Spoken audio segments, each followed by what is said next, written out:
श्री कृष्णाय नमः। श्री गोपीजनवल्लभाय नमः। श्रीमदाचार्य चरण कमलेभ्यो नमः। श्री गुसाई जी परम दयालवे नमः। श्री यमुना चतुर्भ्यां नमः। श्री गुरुवे नमः। श्री गुरुचरण कमलेभ्यो नमः। वार्ता प्रसंग 6।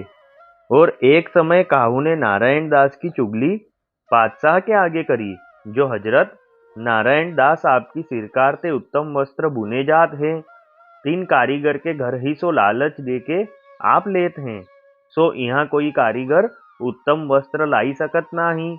यह वाकी बात सुनी के बादशाह चुप करी रहो। पाछे एक दिन बादशाह ने नारायण दास को एकांत में बुलाई के पूछियो, जो नारायण दास मेरे कपड़ा कारीगर बुनत है, तामे सु तू क्यों बिनी लेत है।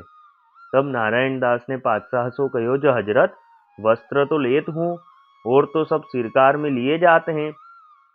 तब बादशाह ने नारायण दास से पूछियो, जो तिनको तू कहा करत है। तब नारायण दास ने बादशाह सो कही, जो हजरत हो उन वस्त्रन को अपने गुरु के घर पठावत हूँ। तब बादशाह ने नारायण दास से पूछियो, जो तू उन वस्त्र को दाम कहाँ से देत है। तब नारायण दास ने बादशाह से कही, जो हजरत उन वस्त्रन के दाम हो अपने पास से देत हूँ।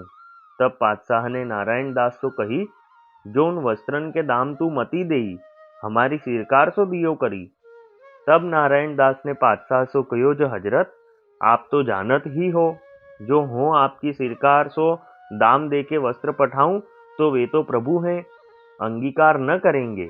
और यह तुम्हारी ही ओर ते जानोगे, जो मेरे ऊपर आपकी रियायत न हुई तो ये ऐसे अलौकिक वस्त्र मेरे हाथ कैसे आवते।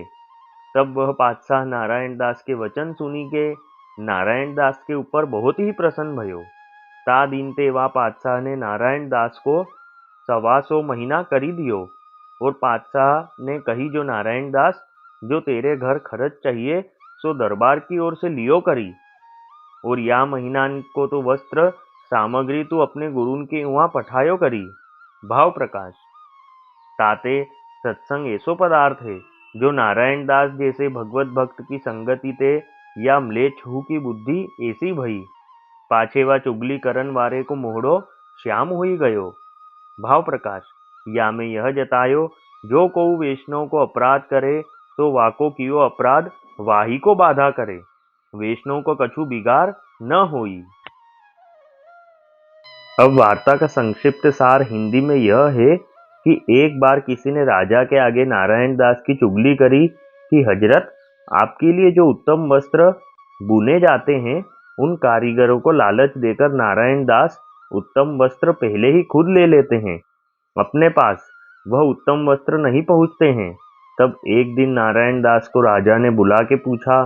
तब नारायण दास ने कहा कि हाँ, मैं वस्त्र लेता हूँ और उन वस्त्रों को मैं अपने गुरु के घर भेजता हूँ और उन सबके रुपया मैं अपने पास से देता हूँ। तब राजा ने कहा कि तुम उन वस्त्रों के रुपये मत दिया करो, हमारे खजाने में से दिया करो। तब नारायण दास ने कहा कि हजरत आप तो जानते ही हो कि आपके रुपये से वस्त्र दूंगा तो हमारे प्रभु अंगीकार नहीं करेंगे, और दूसरी बात यह है कि ये आपकी ओर से ही जा रहे हैं, ऐसा ही समझो, क्योंकि मुझे ये वस्त्र आपके ही शासन में मिल रहे हैं। यह सुनकर राजा नारायण दास के ऊपर बहुत प्रसन्न हुआ। उस दिन से राजा नारायण दास को 125 रुपया महीना देने लगा और कहा कि नारायण दास, तुमको अपने घर खर्च में जो चाहिए वो सब दरबार से ले जाया करो। भाव प्रकाश में समझाते हैं कि नारायण दास के संग से वह म्लेच्छ राजा की बुद्धि भी निर्मल हो गई और वह चुगली करने वाले का मुंह काला हो गया। तब कहते हैं कि जो कोई वैष्णव का अपराध करता है तो उसका किया अपराध ही आगे चलकर उसको बाधक होता है, इसलिए वैष्णवों के अपराध से हमेशा डरकर रहना चाहिए। वल्लभी वैष्णव सदा सुहागी, जो श्री वल्लभ शरणे आवे, सो पूरण बड़भागी। गल तुलसा की माला सोहे, भाले तिलक रसाला, तापर वल्लभी मुद्रा सोहे, मुख बोले गोपाला। तन मन धन वैष्णव पर वारू, गाँव श्री गिरधर लाला, आज सभा में पूर्ण रहत हैं सूरदास नंद लाला, वल्लभी वैष्णव सदा सुहागी।